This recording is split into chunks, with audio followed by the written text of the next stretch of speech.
안녕하세요. 해외에서 오랫동안 한국 대학 입시를 준비한 학생들을 지도하는 경험 바탕으로 이 특례 입시와 관련하여 가능한 정확한 정보를 전달드리기 위해서 노력하고 있는 옹글리시의 옹이란입니다. 자, 앞서 두 편의 영상에서 우리 연대, 고대, 성균관대, 서강대, 한양대, 중앙대, 한국외대, 이화여대 등 이 상위권 서류 전형을 준비하는 데 있어가지고 어떠한 성적대를 목표로 공부해야 되는지 그리고 이번 2024학년도에 새롭게 변경되는 기타 활동 증명서를 어떻게 제출해야 되는지에 대해서 상위권 대학을 준비하는 거에 초점을 두고 설명을 드렸다면요. 자, 오늘 영상에서는 이러한 최상위권 대학에는 지원하기에는 다소 부족한 성적이 있는, 그러니까 어떻게 보면 중상위권에 해당하는 학생들이 어떠한 방향을 설정하고 어떠한 목표로 공부해야지 우리 중상위권 학생들이 특례 입시에서 비록 최상위권 대학은 아니지만 어느 정도 서울 시내에 있는 주요 대학들 아니면 그 외에도 중요한 우리 학생들이 많이 가고 싶어하는 그런 대학들에 지원할 수 있을지, 한마디로 이 3년 특례, 이 특례를 어떻게 하면 최대한 활용할 수 있을지에 대해서 설명을 드리는, 한마디로 중상위권 학생들의 대학 입시 전략에 대해서 간략하게 설명을 드리는 그런 시간을 가지려고 합니다. 자, 오늘 영상을 통해서 나온 내용들 중간중간 소개되는 어떤 구체적인 점수, 그 숫자로 표기된 점수들 이 부분이 절대적인 아닙니다.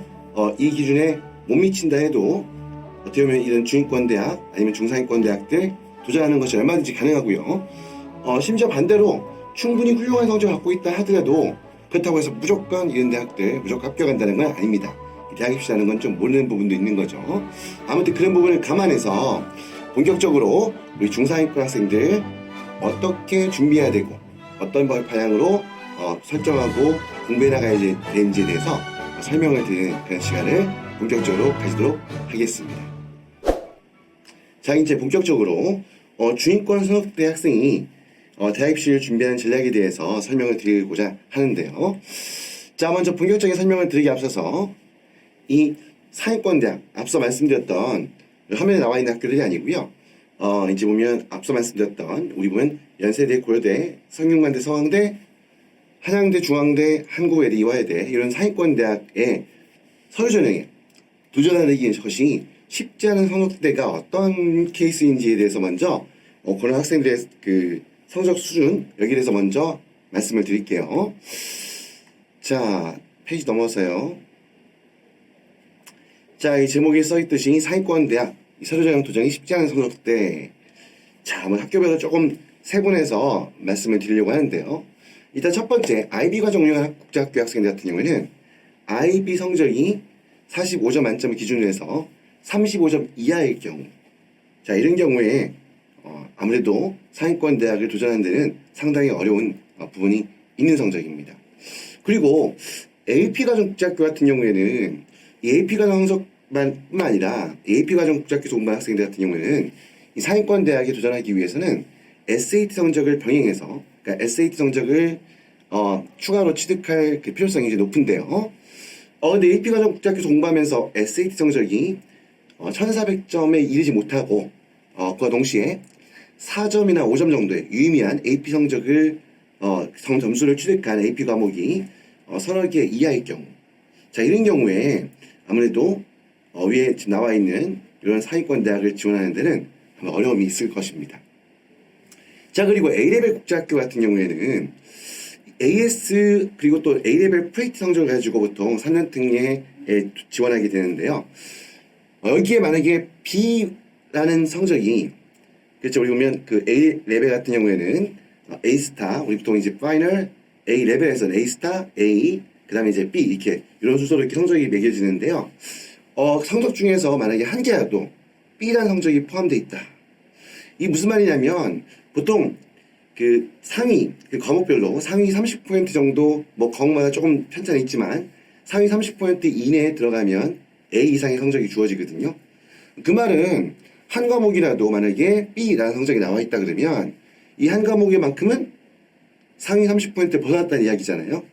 어떻게 아시다시피 A레벨 같은 경우에는 이수하는 과목 수가 앞에 IB나 아니면 AP에서 필요한 과목 수만큼 많지가 않죠. 그렇기 때문에 과목 하나하나 가지고 있는 점수가 굉장히 영향이 크거든요. 그런데 만약에 한 개 과목이라도 AS에서 아니면 A레벨 프레이트 점수에서 B라고 나왔다 그러면 굉장히 아무래도 내가 세 과목, 네 과목 있었을 때 그 서너 과목 중에 하나가 상위 30% 벗어났다는 이야기니까 아무래도 이제 그런 경우에는 좀 무리가 있겠죠. 자, 그 다음에 이제 한국제학교, 또 제외한국학교, 보통 줄여서 우리가 보통 한국제학교라고 하는데요. 한국제학교 학생들 같은 경우에는 최소한 내인 성적이 상위 30% 안에는 들어있어야지 요 위에 있는 요런 대학들에 지원하는 것이 안정적으로 지원하는 것이 가능하다라는 겁니다. 물론 30%를 벗어났다고 해서 무조건 요 대학들에 지원할 수 없는 거 아니에요. 이 범위를 벗어난 케이스 중에서도 요 대학들에 합격한 학생들이 종종 나옵니다.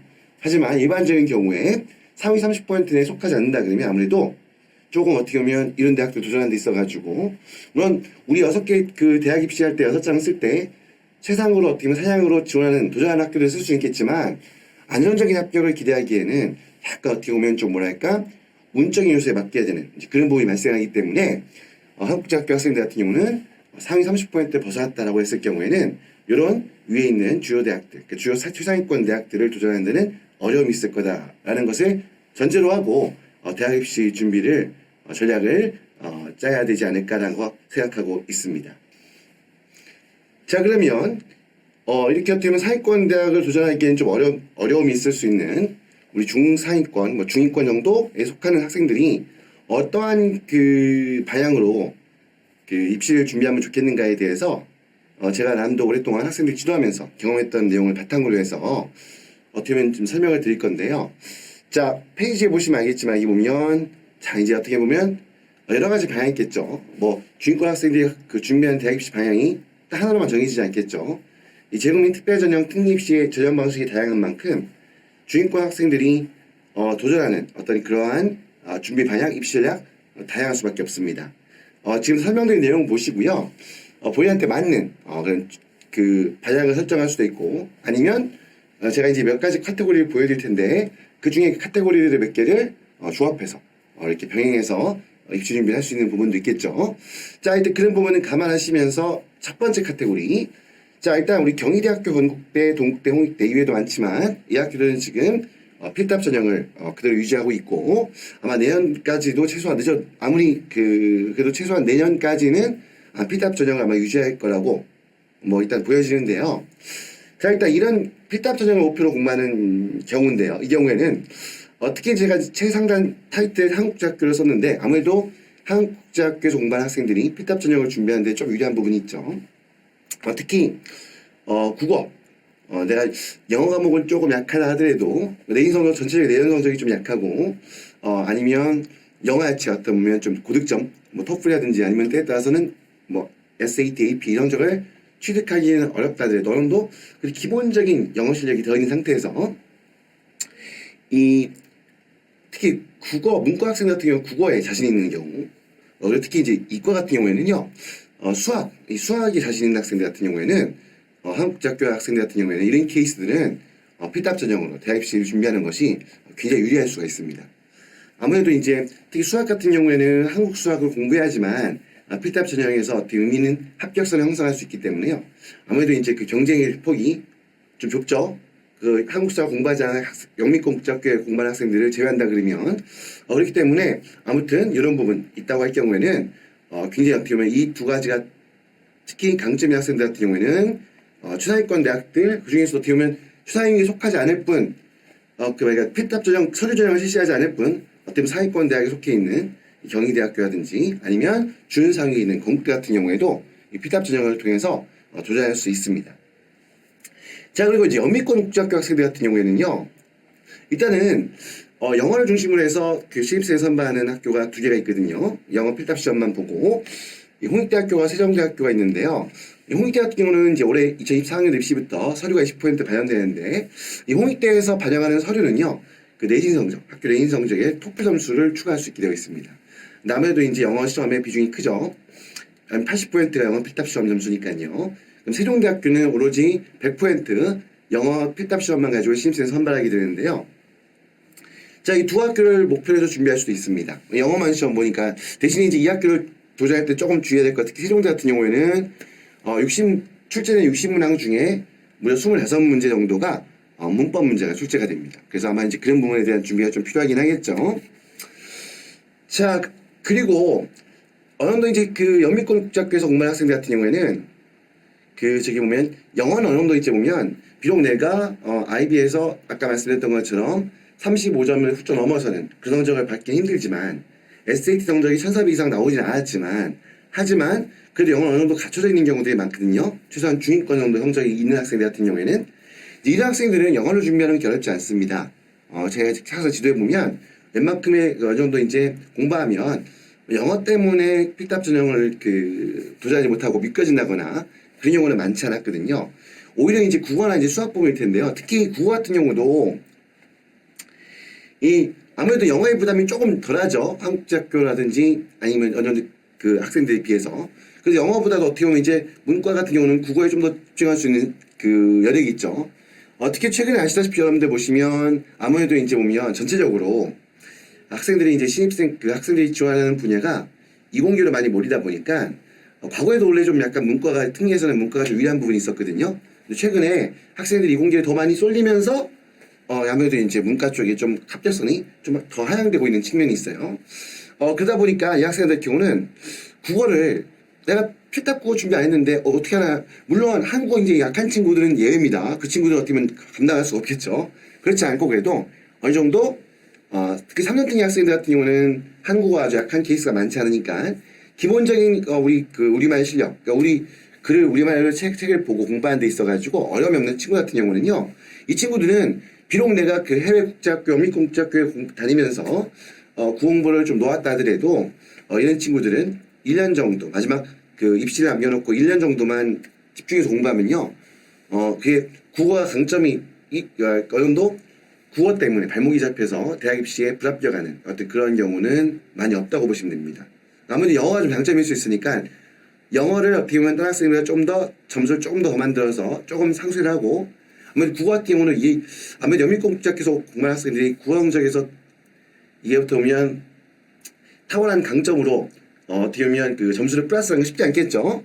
하지만 영어가 어느 정도 받쳐져서 영어 성적으로 부족한 국어 성적을 좀 채워주고 그 다음에 제가 말씀드렸던 것처럼 한 1년 정도만 집중해서 공부하면 충분히 국어 때문에 국어가 점수를 많이 깎아먹어가지고 필답 전형에 실패하는 어떤 그런 케이스가 많지 않거든요. 그 부분 감안하시는데 특히 IB 과정 학교에서 한국어를 선택한 학생들 같은 경우에는요. 이게 뭐 서류 전형에서는 한국어 선택하는 게 이렇게 플러스는 아닙니다. 하지만 만약 필답 전형에 도전한다 할 경우에는요. 아무래도 IB 한국어 같은 경우에는 좀 깊이 있게 배우거든요. 그러니까 한국의 고등학교 국어학은 똑같지 않지만 그래도 어느 정도 국어에 대해서 뭐 문학, 비문학 좀 깊이 있게 어떻게 보면 공부하고 내용을 읽어가는 독해하고 해석하고 분석하는 연습이 좀 되어 있기 때문에 이런 IB 과정에서 한국어를 공부하는 학생들은 이 필답 전형을 준비하는 데 있어가지고 좀 다소 더 유리한 측면이 있다는 부분 참고하시고요. 마지막으로 이과 같은 경우는 특히 필답 수학 시험 보는 학교들이 있잖아요. 이거 같은 경우에는 사실상 한국 수학을 별도로 공부하지 않은 케이스는 마지막 1년 정도 타이트하게 준비한다 해도 쉽지가 않습니다. 특히 한국 수학 자체가 범위가 뭐 더 넓다거나 아니면 더 어렵기 때문이 아니고요. 한국 수학 같은 경우에는 아무래도 이제 오면 계산, 응용이 좀 깊이 들어가죠. 아무래도 이제 그 부분이 그런 특성이 있고 아무래도 특히 그래서 그러다 보니까 한국 고등학교에서 배우는 보통 이제 우리 필답 시험에서는 한국 고등학교에서 배우는 과정 중에 공통수학, 그 다음에 이제 수원, 수투 그리고 이제 일부 대학 같은 경우는 이제 확률과 통계, 기하 벡터 이렇게 좀 가미돼서 실제가 되기도 하는데요. 아무튼 한국 수학 같은 경우에는 문제를 풀기 위해서는 다른 건 몰라도 굉장히 많은 다량의 문제풀이 연습이 필요합니다. 근데 이런 부분이 단숨에 이루어지는 게 아니거든요. 그러다 보니까 아무래도 이제 보면 한국 수학에 대해서 별도로 준비를 하지 않은 학생들 같은 경우에는 좀 이과 같은 경우 필답 전형을 준비하는 데 있어서는 조금 어려움이 있을 수 있다라는 부분 그런 부분 참고하셨으면 하는 바람입니다. 자, 다음으로는요. 이 서류 전형을 실시하는 대학들이 꼭 최상위권 대학만 있는 것이 아니라 서울에 있는 중위권 대학 중에서도 서류 전형을 실시하는 대학들이 특히 대표적으로 두 학교가 있죠. 이제 국민대학교하고 숭실대학교는 이제 올해부터 2024학년 입시부터 필답 전형을 폐지하고 이제 서류 전형으로 신입생을 선발하기 시작한 학교거든요. 자, 이 두 학교 같은 경우에는 아무래도 이제 그 위의 학교들, 이 서류 전형이니까 무조건 학생들 어머님들 중에 착각하는 부분 중에 하나가 서류 전형을 실시하면 무조건 위에 대학들은 서류 전형이고 필답이 그 밑에가 아닙니다. 뭐 국민대 수시대가 서정을 실시하기 때문에 뭐 필답 시험 실시하는 경희대나 건국대보다 위에 있는 게 아니죠 당연히. 실제로 도전하는 학생들, 성적대 학생들도 이렇게 아무래도 그 경희대나 건국대를 도전하고 공부하는 학생들보다는 좀 성적대가 아무래도 좀 낮은 학생들이 지원하게 됩니다. 물론 복수 6장을 그 대입시 지원하기 때문에 사용하기 때문에 뭐 아무래도 이제 보면 주인과학생 6장을 쓰다 보면 경희대나 건국대학교 필답 전형에 도전하는 학생들이 국민대 수시대도 당연히 원서 넣는 경우가 있겠죠. 하지만 어쨌건 마지막 최종 합격에 가서 특히 이제 충원 합격까지 가게 되면 성적대가 높은 학생들은 다 위학교로 빠져나갈 테니까 아무래도 이제 국민대 수시대는 그렇게 합격선이 높게 형성되지 않습니다. 그래서 합격선이 좀 낮게 형성이 되고요. 특히 충원 합격률이 매우 높습니다. 일단 작년, 재학년 모두 일단 우리 보면 그 1단계, 2단계 거칠 때 1단계에서 보통 대학들이 정하는 기준이 있죠. 뭐 지원자의 그 모집 정원에 4배수, 5배수 이렇게 정하는 게 있죠. 일단 그러한 4배수, 5배수 안에 들어가서 한마디로 어떻게 1단계를 통과하게 된다 그러면 그 케이스는 사실상 대부분 학과들이 그 단계를 통과한 학생들은 충원까지 갔을 때 12월에 전원 합격할 정도로 충원 합격률이 매우 높다라는 부분입니다. 물론 이 두 대학 안에서도 경쟁력이 있고 인기 있는 학과들 같은 경우에는 물론 그런 부분이 아니겠지만 상당수 학과들이 충원으로 했을 때 어느 정도 기본적 성적이 되어 있는 친구들은 최초합에서는 결과 안 나온다 하더라도 충원까지 왔을 경우에는 전원 다 합격하는 어떤 그런 1단계 한마디로 어느 정도 기본적인 그 단계만 통과하면 되는 케이스가 많기 때문에 그렇게 이 두 대학을 목표로 해서 공부하는 게 무리스럽지는 않다고 보셔도 됩니다.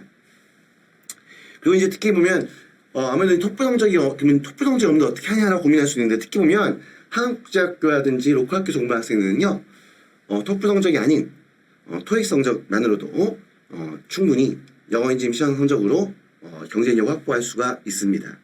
그리고 이 두 대학을 목표로 할 경우에는 다른 것들이 보면 다른 그 스펙이라고 하죠. 다른 성적들을 화려하게 많이 갖출 필요가 없이요. 일단 학교 내신 성적 아니면 이제 보통 영미권 국제학교라 그러면 학교에서 그 과정 운영하고 있는 표준학력 평가 시험 과정이 있겠죠. 이 과정에서 최소한 평균 이상의 성적을 유지하도록 이렇게 준비하시고 거기에다가 이제 그 정도에다가 내가 좀 인기 있는 학과를 여기서 지원하고 할 경우에는 말씀드렸던 것처럼 뭐 영미권 국제학교 학생들 같은 경우에는 토플 성적을 가미할 수 있을 거고요. 그리고 이제 SAT 성적도 여러분들 보시면 우리 아이 성적이 1300대 혹은 1200대 후반인데 이거 뭐 쓸 수 없는 거 아니야 할 수 있는데요. 1200대 1300대의 SAT 성적이 물론 최하위권 대학들을 지원하는 데 있어서는 아무래도 이제 거기에 변별력을 가지기가 힘들지만 그 성적이 결코 그렇다고 해서 그게 아무런 의미가 없는 성적이 아니거든요. 그래서 그 정도라고 한다 그러면 너 이렇게 국민의 수시대 서술전형 목표하는 데 있어서는 도전할 수 있다, 사용할 수 있다라는 말씀을 드리고요. 다시 한번 반복하지만 한국국제학교라든지 영어를 사용하지 않는, 특히 영어를 사용하지 않는 로컬 학교에서 공부하는 학생들 같은 경우에는 토플이 아닌 토익 성적을 제출해도 충분히 이 대학들에서 경쟁력을 가질 수 있다라는 부분들 감안하셔서 대학 전략을 수립하는 데 참고하셨으면 좋겠습니다. 참 그리고 이제 그 다음에는 우리 보면 이제 우리 3년 특례뿐만 아니라 해외고 졸업생을 대상으로 하는 응시 가능한 수시 전형이 있죠. 자, 여러분들 첫 번째 말씀드리고 싶은 부분은요. 지금은 거의 모든 대학들이 거의 대부분 대학들이 우리 보면 수시 전형 중에 수시 전형도 보면 학생부 교과가 있고 그다음부터 이제 학생부 종합이 있고 그다음에 그 외에 이제 보통 보면 논술 전형이 있고 그다음 마지막으로 실기 실적 특기 전형이 있는데요. 이 수시 네 가지 전형 중에서 학생부 교과라든지 아니면 논술 같은 경우에는 해외고 졸업생들이 지원할 수가 없지만 학생부 종합 그리고 그 외에 이제 보통 보면 뭐 실기 실적 특기자 이런 전형 같은 경우에는 거의 모든 대학들이 이 전형으로는 해외고 졸업생이 지원할 수 있도록 되어 있습니다. 수능 최저학력 성적도 요구하지 않고요. 이렇게 되어 있는데 보통 아무래도 좀 막연하다 보니까 이런 대학들이 그러니까 첫 번째 기성대 대학이 몇 개 없다고 잘못 알고 계신 분들도 있고요. 아니면 우리 아이가 해외고 나왔기 때문에 한국 학교에서 잘 모르는 학교를 나왔기 때문에 지원해도 의미가 없을 것이다 라고 이렇게 좀 오해하고 계신 분들도 있는데 결국 그렇지 않다는 거 간단하게 말씀을 드리고요. 그래서 어떻게 보면 특히 영미권 국제학교 학생들 같은 경우겠죠. 아무래도 이제 보면 필답 전형을 준비하는 데는 내가 갖고 있는 표준학력 평가 시험 성적이라든지 전체적인 스펙이 높지 않고 그렇다고 해서 또 어떻게 보면 문과 아이들 같은 경우는 국어 필답 시험, 이과 학생들 같은 경우에는 수학 필답 시험을 조절하는 게 너무 어렵다. 그래서 경희대, 건대, 뭐 동대, 홍대 같은 이제 중상위권 대학들은 다 지원할 수가 없는 상황. 그러면 그런 경우에들 어떤 방향을 생각할 수 있냐면 말씀드렸던 것처럼 서울 지역 중위권 대학에 이 필답 전형이 아니라 이 학교들의 서류, 아니 수시 해외 고졸 학생이 지원 가능한 수시 전형을 목표로 해서 공부하는 것도 있다는 겁니다. 자, 이런 케이스는요, 학교 내신 관리의 첫 번째 포인트를 줘야겠죠. 학생부 종합전형의 가장 중요한 포인트는 학교 내신 성적이니까. 그 두 번째는 교과 관련 특히 보면 진로 분야에 있어서 진로 탐색이 있어가지고 플러스가 될 수 있는 교과 관련 그런 수상 실적, 아마 이 학업 능력을 입증할 수도 있는 거고, 그 다음에 이제 보면 특히 지원하는 전공 관련된 교과목에 대한 성적, 아니면 관련 활동들, 아니면 동아리 활동들, 이런 것들 어떻게 보면 진로 탐색 활동이 있어가지고 플러스 될 수 있는 부분이겠죠. 그리고 교내 봉사 활동들도 활용할 수 있다는 거. 그리고 특히 보면 영미고 국제학교 학생들 같은 경우에는 학교 교과 과정에 학교에서 제 본인이 아니라 학교에서 운영하고 있는 AP라든지 IB라든지 A레벨 성적은 상당수 대학들이 수시 전형에 지원할 때 성적을 제출할 수 있는 것을 활용하고 있습니다. 활용할 수 있다는 얘기죠. 자, 이런 부분을 감안해서 준비를 하시면 된다고 보시면 되고요. 처음에 말씀드리자면 최근 계속해서 어떻게 보면 학년인구 감소로 인해서 아무래도 이제 보면 전체적인 합격선들이 조금 하향되고 있는 측면이 있어요. 특히 그리고 그런 분 때문에 너무 이런 수시 전형에 대해서 겁을 안 내셔도 되고요. 그럼 두 번째는 내신 성적이 어떻게 보면 해외 국제학교 중에서도 굉장히 유수한 좋은 학교 다니는 친구들이 있죠. 이런 친구 같은 경우는 물론 우리 학교 학생들이 너무 열심히 하고 너무 공부를 잘해서 내가 그 안에서 좀 치였지만 우리 학교가 어떻게 보면 출신 학교 프로필을 통해서 굉장히 우수한 학교다. 우수한 학생들이 모여있는 타이트한 아주 경쟁력 있는 학교였다는 것을 입증할 수 있다고 한다면 그 학교에서 받은 내신 성적이라든지 그 과정에서 표준학위 평가 성적을 취득한 부분들이 충분히 어떻게 보면 이런 학생부 종합전형이라든지 아니면 특기전형 같은 데서 활용할 수 있거든요. 그 부분 감안해서 해외 고졸 학생이 도전 가능한 수시 전형에 지원하는 것도 한번 생각해 볼 수 있는 부분이라는 거 참고하셨으면 좋겠습니다. 자, 그 외에 이제 보면 중하위권 대학들 서류 혹은 이제 면접 전형 실시한 학교도 있거든요.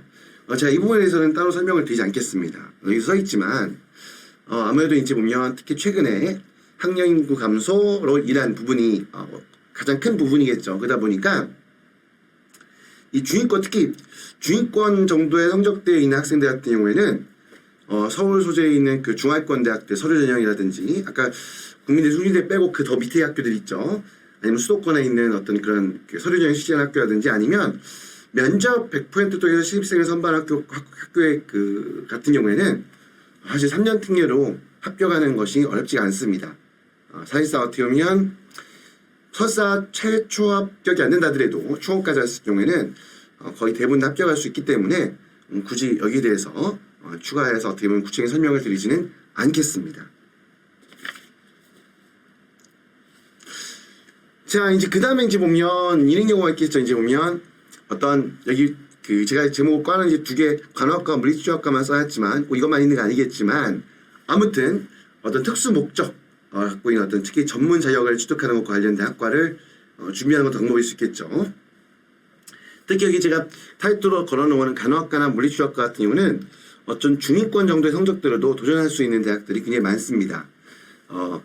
아무래도 간호학과 특히 같은 경우에는 꼭 네임밸류 물론 좋은 대학 가면 좋겠지만 그렇지 않고 지방대에도 그 대학병원을 운영한다거나 하는 학교들 같은 경우에는 충분히 학교의 간호학과에 진학해서 본인이 생각하는 목표를 달성하는 과정에 어떻게 보면 준비하는 과정을 만들어갈 수 있겠죠. 이런 학교들 같은 경우는 중위권으로 도전할 수 있는 학교들이 굉장히 많습니다.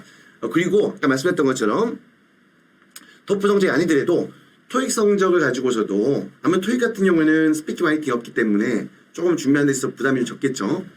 토익 성적만 가지고서도 충분히 어떻게 이걸 활용해서 이런 학교들 입학하는 것이 가능하고요.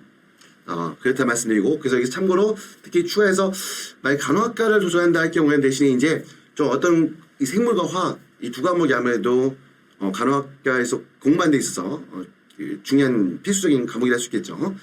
특히 간호학과는 대부분 다 심층 면접을 실시하기 때문에 심층 면접에서 물어보는 질문 내용은 바로 이 생물과 화학 두 과목이거든요. 그래서 만약 간호학과 생각한다라고 했을 경우에 일 경우에는 생물과 화학, 그렇다고 이게 생물과 엄청나게 깊이 있는 걸 공부하라는 얘기는 아니고요.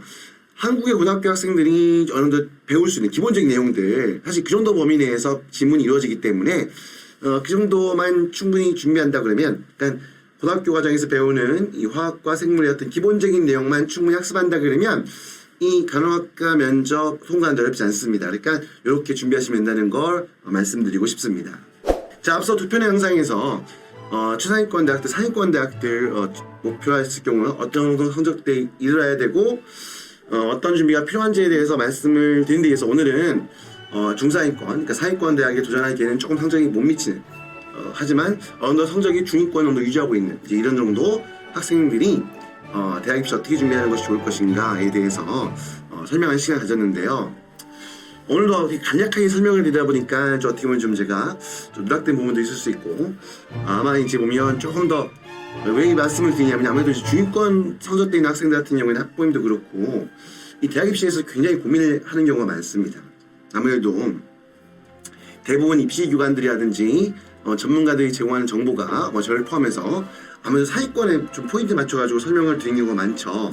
그러다 보니까 상대적으로 중위권 대학들 같은 경우는 구체적인 설명을 이렇게 드리는 기회가 많지도 않고 우리 학부모 학생들 같은 경우에도 그런 중위권 대학에 대한 정보를 얻을 수 있는 기회가 많지 않습니다. 그러다 보니까 너무 머리 갖고 고민을 많이 하게 되는데요. 그래서 오늘 중위권 대학, 중위권 성적대 있는 학생들이 어떤 그 점수 학생들이 3년특례 혹은 꼭 3년특례 아니더라도 한국대 입시를 준비하는 데 있어 어떻게 준비하면 좋을 것인가에 대해서 좀 설명을 드리는 시간을 가졌는데요. 아마 이번 영상 오늘 한 번으로 끝나지 않을 것 같아요. 바로 다음 편 이어서는 아니겠지만 아마 좀 이 중위권 학생들에 대해서도 제가 드리고 싶은 말씀, 설명하고 싶은 말씀이 굉장히 많기 때문에 다음에 추가 영상이 있겠지만 하여튼 오늘은 또 너무 영상이 길어지면 안 되잖아요. 그래서 이 정도로 설명을 마무리 드리고요. 아무튼 오늘 설명드린 내용들 한번 여러분들 특히 오늘 내용 같은 경우에는 고민해야 될 부분도 많고 아무래도 이제 생각해야 될 것도 많죠. 또 이제 특히 전략을 잘 짜야 되니까 혹시 한번 여기까지 드렸던 내용들 도움되셨다면 한 번 더 돌려감기 다시 한 번 들으면 긴 시간 처음부터 다시 들으려면 너무 머리가 깁니다. 그러니까 이게 뭐가 있냐면 1.5배속 해가지고 들으면 돼요. 그렇게 해서 다시 한번 듣는 시간도 가졌으면 좋겠다 생각이 들고요. 자, 아무튼 오늘 설명드린 내용이 여러분들 해외에서 공부하면서 한국대 입시 준비하는 데 있어가지고 조금이나마 도움이 될 수 있는 그런 시간이 되었기를 바랍니다. 도움이 되고 유익하셨다면 구독과 좋아요 부탁을 드리고요. 자, 지금까지 잉글리시 옹이란이었습니다. 감사합니다.